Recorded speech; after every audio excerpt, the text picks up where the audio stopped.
Hi, Hi, Onir. hi, Thank hi. you for joining me today. Pleasure. No, it's absolutely my pleasure. Thank you so much for taking the time out. I've been looking forward to speaking with you. Um, Onir, as I just said, is a noted filmmaker, does not need any introduction. But Onir, your memoir has just come out. I am Onir and I am gay. Writing a memoir, anyway, it's a hard thing to do, whether as a person, as an author, you kind of delve into those places that you've hidden, that have got dusted over time. How tough was it for you to write this book? Honestly, the process of writing was not so difficult. The making the decision that I would write one, that is the one which was difficult because I was not really convinced that it was the right time to do it. So it took Kanishka, my agent, maybe I think 4 to 5 years of trying to convince me that I should Oh, be wow, that's writing it. Yeah, so because I was like, no, don't you think it's too early, and I feel and hope I have a lot more work to do in terms of. But then I realized, when I also discussed with my sister in 21, which was nearly after 4 years, that maybe it is not such a bad idea. There was lockdown, and so finally they convinced me, and I felt convinced. But once we got into the actual writing process, honestly, it was not because I had decided that if I'm writing about myself, I will not camouflage anything because then it's not about me that people will like or dislike. It'll be a camouflage me, so there is no fun in that. So it had to be myself as honestly as I could put it out. it's a it's a it's a fairly honest book, I think, is, and I absolutely love the ending as well, though, and we'll come to Thank you. that in a bit. But well, how did your family react to it, Onir? I know My your sister mother's, wrote it with you. yeah, so my mother's actually just reading it. So she kind of, till now, she's approved of what she's read, though she finds some, but of course, there are obviously always some different perspectives. Like, where I had written that I always felt that my mother loved my younger brother more and my father loved Yeah. my sister more. She's like, no, that's not true. And my father is also, that's so there were small things like that. But overall, what my father now can't read it actually, so my mother tells him bits and pieces. But I like the fact that my mother is not, she's actually reading the entire book. And also recently she's been having much more conversations with me. She'll just suddenly say, oh, I saw this lesbian film, or she'll say, this person is making a queer thing. So I feel that in a way, with the book, there's been more opening up of discourse. There was already, uh, Yeah. acceptance, but I think it's just made it even more. And did your family has been fairly accepting of you coming out, as they say, but did that kind of help you to go about writing the book? And would that, or, I mean, a lot of people would stop at that point, right, if they don't Mm. have that support. I think I don't know how I would have, dealt with it if I didn't have. Theoretically, I always tell myself that if they would not accept, I think, of course, I would be sad, but I would not be destroyed and I would not stop living my life. I would just figure out ways where one recreates the definition of family, with friends, other people. But that's theoretical. I've not practically gone through. So, it's unfair to superimpose what I feel on people who actually go through it. And I feel, especially in India, there is a lot of pressure for people, the need to be accepted from family, and also there is this huge dependency, financially, and there is also the fear of losing out because people expect everything from, the parents. They think that there should be a house left for them, bank balance left for them. So, people are also not necessarily willing to sacrifice all that. And so I feel that yes, acceptance by family, which is important for anybody, because you grow up in a certain space together. and also in the way you have been taught, right from childhood about family, family, family. So suddenly to be bereft of one is not easy. And when you have them standing by you, I think half the battle is won. Yeah, for sure. I think that I think that works with everybody, doesn't it? You know, Absolutely. I think and it's irrespective, be it when it yeah, comes to people getting but it's just married against, wishes of family, whatever. yeah. But it's always the question of acceptance. Days or months like the Pride Month. I'm cutting to the chase on it. What is it? I mean, is it symbolism? Does it add up? Does every little small thing add up? What do you You, think? for me, I've been consciously everywhere tagging just a hashtag. I use pride and not Pride Month because for me, pride is every day that I live, every every time I talk about my work, everything. So for me, it can't be a month-long affair. Uh, it is important. I'm sure it has its importance because it reminds the larger world that we exist and our rights to be need to be addressed. And but a lot of it also becomes tokenism. I'll have all this. Because everyone, be it corporates, be it various organizations have. Okay, now Pride Month, we need this boxes Let's ticked. jump onto the bandwagon. Yeah. Yeah, and very often, when people ask you for inclusion talks for their employees, so they'll say that, oh, there'll be 300 people or how many. But, when you're doing it, you will see that you can't see anybody's video on.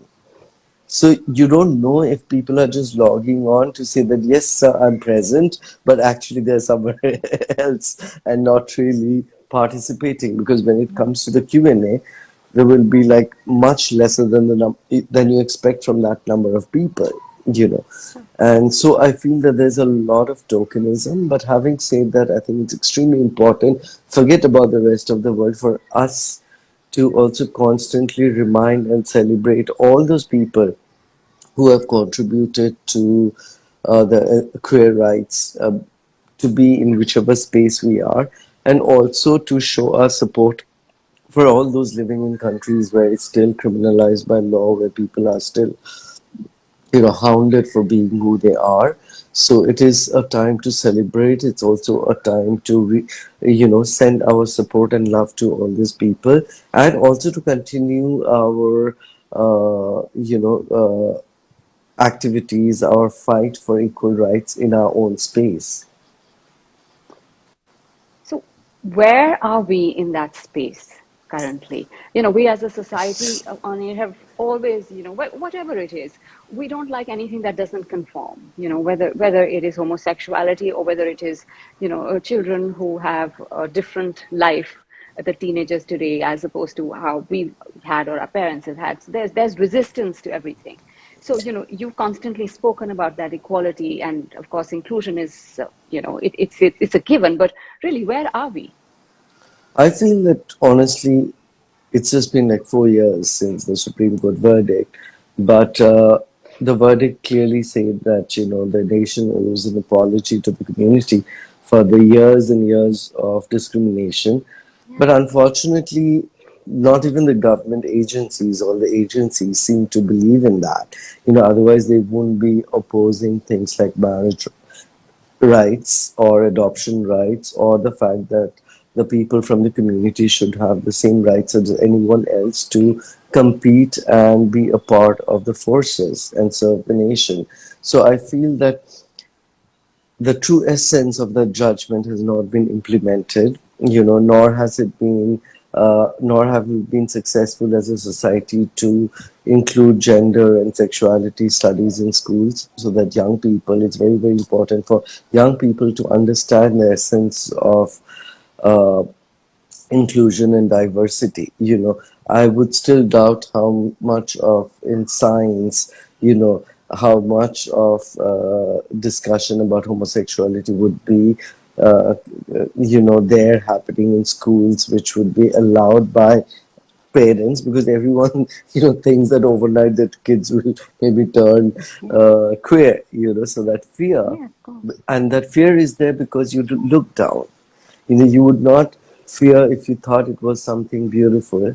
You are afraid of it and you resist it because you think it's something below your dignity and you don't want that happening in your family. It's all okay if it's outside your life.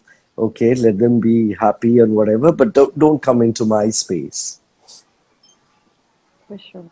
But I have a suggestion for you, and I'm going out of the way to give this to you on air, only because I've got a teenage daughter and a younger one, and I see the kind of conversations that go on in school these days. There's a lot of confusion in this generation, because obviously, as you said, they're not getting the correct answers and the correct questions. So there is a crisis of identity in this generation, and maybe something you could if you want to ever research that, it's just something that is just hitting us from all over. I'm actually stunned with the reaction of the children these days, because they really don't know their identity anymore, and I think there's just so much confusion. But I'm going way off on that one.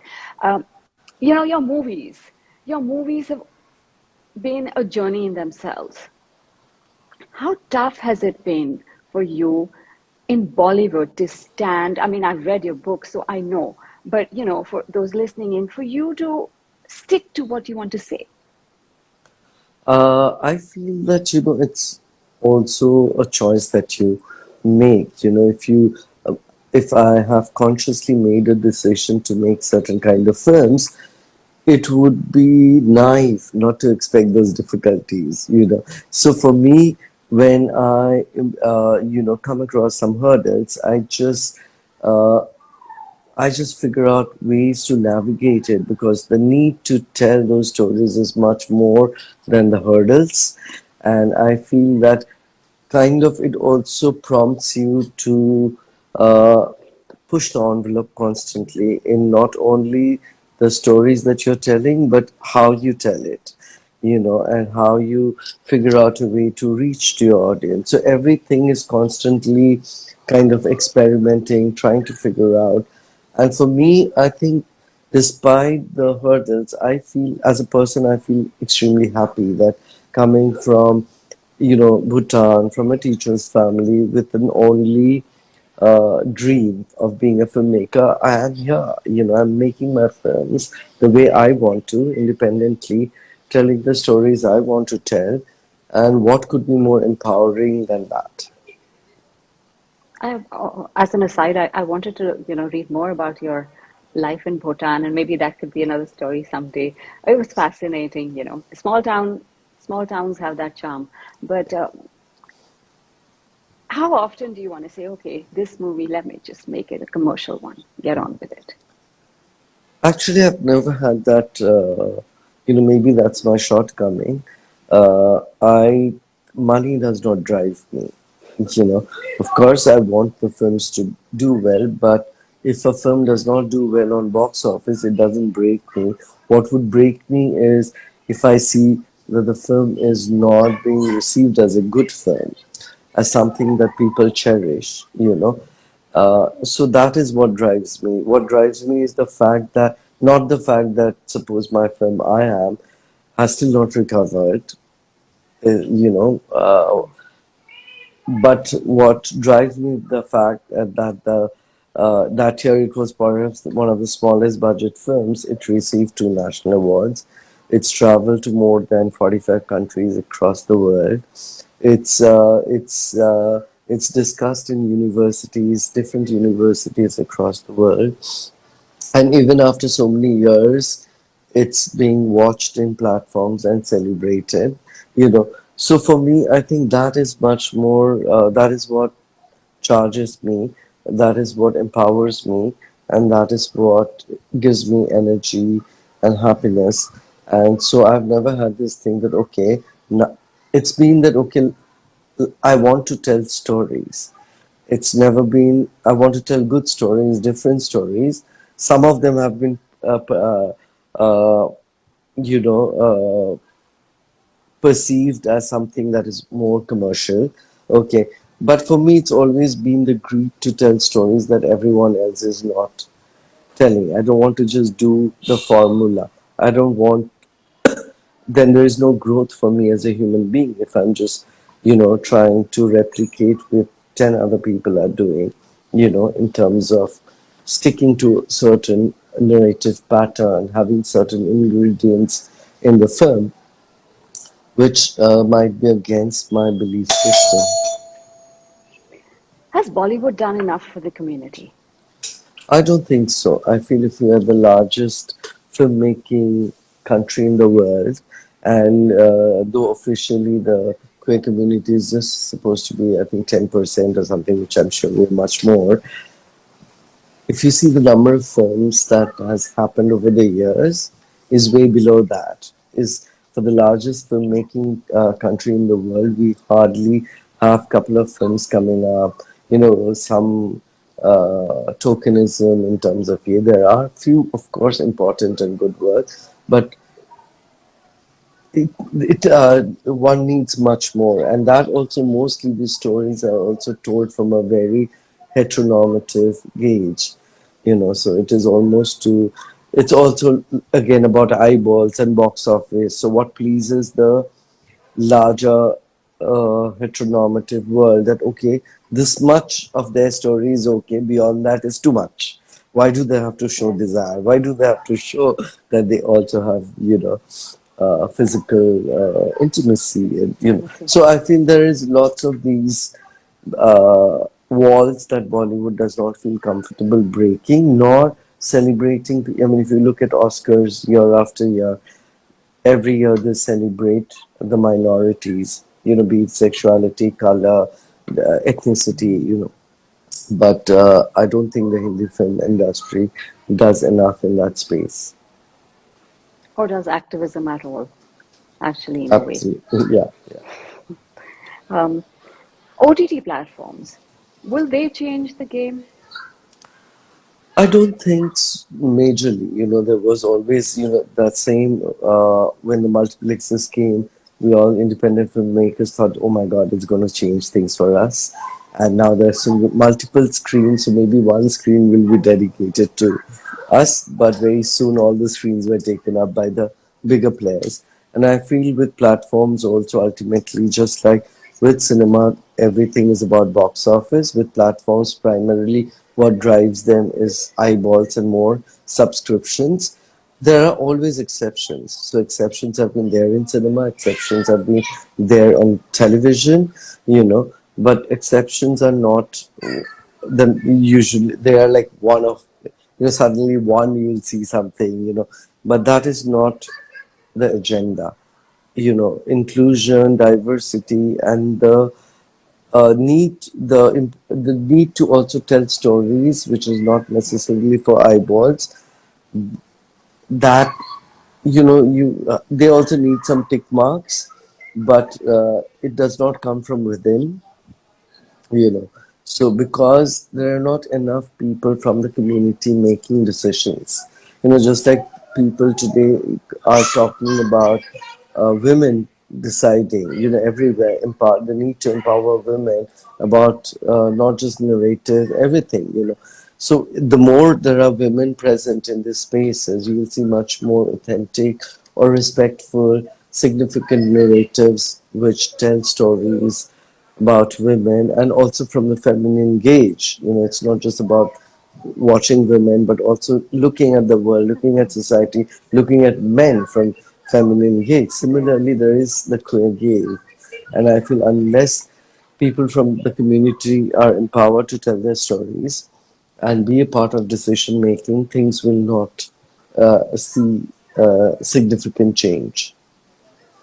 You know what you said brings me to something you wrote in the book on it. The system empowers those who are already empowered. It does not allow you to tell the stories.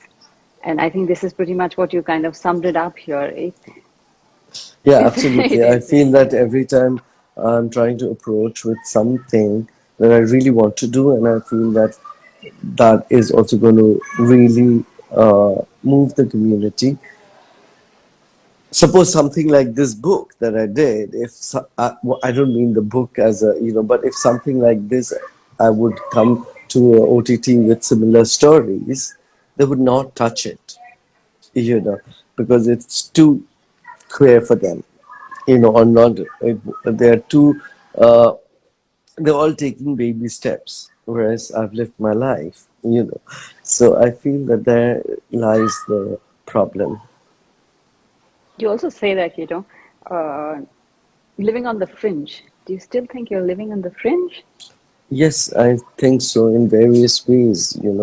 Not only because one belongs to the queer community, but also because of be it one's political stand, be it one's viewpoint about various things in society. You start realizing, and sadly, that increasingly you see the number of people who feel and express the same views is becoming lesser and lesser, maybe out of fear, maybe out of whatever reason, but that makes you feel more and more marginalized because you hear those voices lesser and lesser and lesser.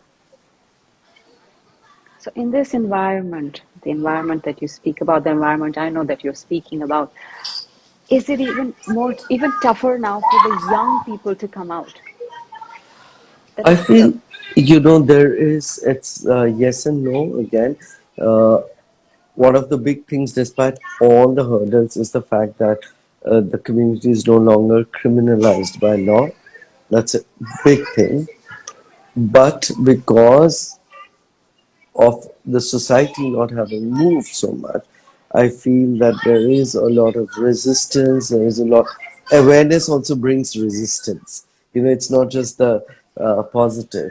And there are new challenges, that youngsters face. But having said all that, I feel it's still easier because today it's much more easier to reach out to support groups, easier to reach out for information, and also seek legal help if you need to. So I feel that despite all the problems, it's easier um, for someone who wants to, come out and be open about himself or herself or themselves. It's um it's it's definitely easier. and what advice would you give them? So, I feel that one is it's very important to first focus on being independent, you know, to be able to not depend on someone else financially, and then if you're not sure about how hostile your immediate surrounding is going to be about your sexuality, then be in a position where you can walk out and not be dependent where you have to stay in an abusive environment. And it's okay to delay your coming out till you are independent enough. But I feel that once you're empowered, it's so important to come on, because you just empower 10 more people when they see you out there, proud, happy, working, and living your life. Then it gives that courage to 10 more people, saying that yes, I can also do it. is the fear of being catfished, blackmail huge? It is there. It happens a lot in the dating space, but now at least people can go. Some people do go, and you'll see that news once in a while that someone has met up with someone, beaten up, blackmailed, robbed, and then that person went to the police, filed a case, and but there is so much of fear of also shame, shamed to be caught to be the dating app. Okay, shamed because you might not be out and you don't want people to be discussing your sexuality.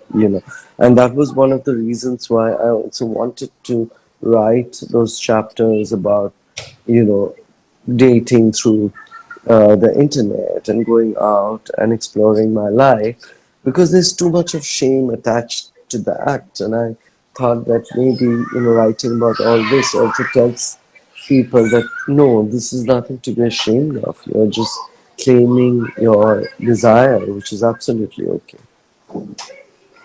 I'm just going to let you go, but just couple of last questions. You also write about, different identities that you built for yourself. Did that help you along the way? I think being a storyteller, it helps. You just You have it just that helps advantage.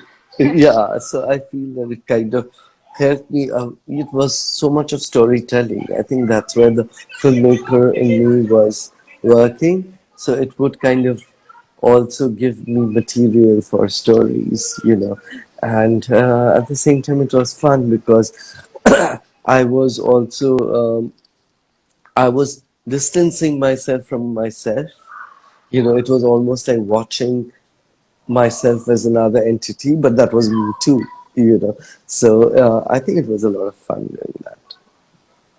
No, it sounds, the ability to take a step back and to watch yourself. I think it's brilliant. Magic realism, right? Yes, absolutely. Okay, so I'm going to end this with something you wrote in your book on air, saying that I'm living a life of love, lust, loss, and I love the journey. But you also speak about, you also ask, what makes a home home? Have you found the answer? I feel right now I'm trying to tell me that home is the people around me who make me feel loved. So it's more, or city.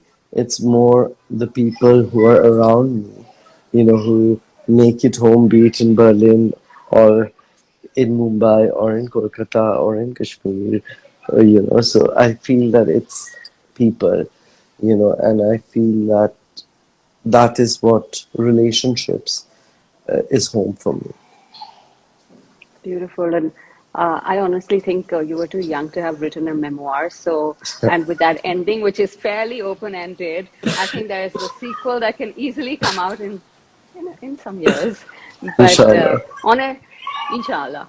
But on it was a pleasure to speak with you, and congratulations on your book, guys. Go out and buy Honor's book. I'm On Air and I'm Gay. It's a fabulous read, and more power to you and your films and your work on air. Thank you. Thank you so much, and it was a pleasure talking to you. Happy Thank Pride. you. Happy Pride. And we stop at that and don't go further. Thank you. Thank Bye you, bye. Onin. And thank you, guys. Bye. Thank you, guys.